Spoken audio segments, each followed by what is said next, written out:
Diet sodas are one of the most polarizing drinks on the market. For some people, they're the perfect guilt-free indulgence, a way to enjoy the sweet fizz of a soda without the sugar, without the calories, and without wrecking your diet. For others, they're a chemical-laden trap that messes with your body in ways you can't see. But there's one question that's been floating around for decades and still sparks fierce debate. Do diet sodas actually trick your brain into eating more? The science, the psychology, and even the marketing behind these drinks paint a much more complicated picture than most people realize. On paper, diet sodas seem like a clever swap. You replace sugar with artificial sweeteners like aspartame, sucralose, or acesulfame potassium, and suddenly you have a drink with virtually no calories. If weight gain comes down to calories in versus calories out, then swapping a regular soda for a diet version should in theory help with weight loss, or at least prevent weight gain. But human biology isn't that simple. What you see on the nutrition label isn't the whole story, because your body and brain don't just respond to calories, they respond to signals. When you drink something sweet, your taste receptors tell your brain sugar is coming. Your brain, in turn, starts to prepare your body for an incoming hit of glucose. Insulin response, hunger hormones, and even dopamine release can all be triggered simply by tasting something sweet, even if no real sugar follows. In the case of diet soda, the sweetness signal arrives, but the calories never do. This mismatch can confuse your brain and metabolism. It's like your body gets all dressed up for a party that never happens, leaving it restless, unsatisfied, and still craving the real thing. Several studies have explored this metabolic confusion theory. Some researchers believe that because artificial sweeteners are many times sweeter than sugar, sometimes hundreds of times sweeter, they can condition your taste buds to expect intense sweetness all the time. This can make naturally sweet foods, like fruit, taste less appealing, and it can make you crave more hyper-sweet, calorie-dense foods to satisfy the same reward pathways in your brain. In other words, diet sodas might not make you gain weight directly, but they could nudge you toward eating more later in the day without you even realizing it. There's also the psychological angle. It's called the licensing effect, and it's sneaky. When people make what they perceive to be a healthy choice, like opting for a diet soda instead of a regular one, they sometimes subconsciously give themselves permission to indulge elsewhere. You might think, I saved 150 calories by skipping the sugar, so it's fine if I have fries with my burger. Or I'm drinking diet soda, so dessert won't hurt. Over time, these small justifications can completely erase the calorie savings from choosing the diet drink in the first place. The diet soda didn't cause the extra eating directly. It just made it easier for you to rationalize it. Some studies have even shown a correlation between diet soda consumption and weight gain, though the relationship isn't necessarily causal. It could be that people who are already overweight are more likely to drink diet soda in an attempt to lose weight. But it could also be that, for some people, the sweet taste without the calories triggers a hunger response, leading them to snack more. This isn't true for everyone. Individual responses to artificial sweeteners can vary widely, but it's enough to raise concerns among nutrition experts. Artificial sweeteners also have an interesting relationship with your brain's reward system. Sugar triggers a cascade of feel-good chemicals like dopamine, which your brain uses to signal pleasure and satisfaction.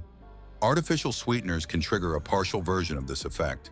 They light up some of the same brain regions as sugar, but don't provide the full satisfaction. Think of it like scratching an itch through a sweater. It's not quite the relief you were hoping for. This can leave you chasing that missing satisfaction by eating more sweet foods, either consciously or unconsciously. Another area of growing research is the effect of artificial sweeteners on gut health. Your gut microbiome, the trillions of bacteria living in your digestive system, plays a huge role in metabolism, hunger, and even mood. Some animal studies suggest that artificial sweeteners can alter the balance of gut bacteria in ways that might affect glucose regulation and appetite control. While human studies are still limited, there's concern that regular consumption of diet sodas could, over time, subtly shift your metabolism in a direction that promotes weight gain or makes weight loss harder.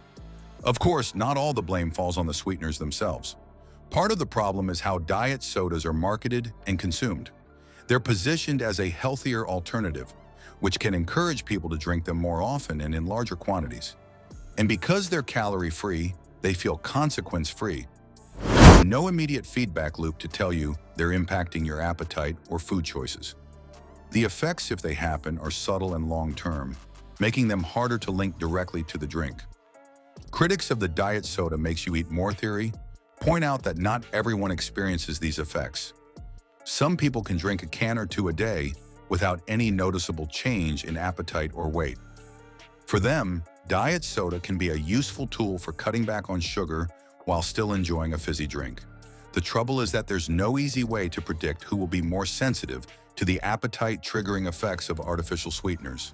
Genetics, dietary habits, and even your gut bacteria can all influence how your body responds. There's also a big difference between occasional and constant consumption.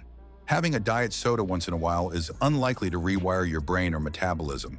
But if it's a daily habit, especially if it replaces water or other unsweetened drinks, it could have a cumulative effect. Over time, your palate may adapt to expect ultra-sweet flavors, making it harder to appreciate the subtler sweetness of whole foods. You might not even notice you're eating more, because your brain is quietly nudging you toward foods that match the sweetness level it's grown accustomed to. The real takeaway is that diet soda is not a magic bullet for weight loss. Swapping out sugary drinks is a smart move for most people, but if you replace them with diet soda and keep everything else in your diet the same, or worse, eat more because you saved calories, you're unlikely to see much progress. In some cases, you might even end up worse off, with increased cravings, a dulled sense of taste, and a metabolism that's slightly out of sync with your eating patterns. If you truly enjoy diet soda and want to keep it in your life, the key is awareness. Pay attention to whether you feel hungrier after drinking it. Notice if you tend to eat more sweets or snacks on days you have it. Be mindful of the licensing effect, and don't let a calorie-free drink justify calorie-heavy food choices. And consider keeping it as an occasional treat rather than a daily staple. For many people, just reducing the frequency of diet soda consumption can help break the cycle of cravings and overcompensation. There are also healthier alternatives if you're craving something more interesting than plain water. Sparkling water with a splash of real fruit juice, unsweetened iced tea, or infused water with fresh fruit and herbs can give you flavor without artificial sweeteners or the intense sweetness that can mess with your palate. The goal isn't necessarily to eliminate diet soda completely. It's to put it in its proper place as an occasional indulgence rather than a default beverage. The science around diet soda and appetite is still evolving, and it's likely that the answer to whether it makes you eat more will never be a simple yes or no. For some people, it might help with weight control.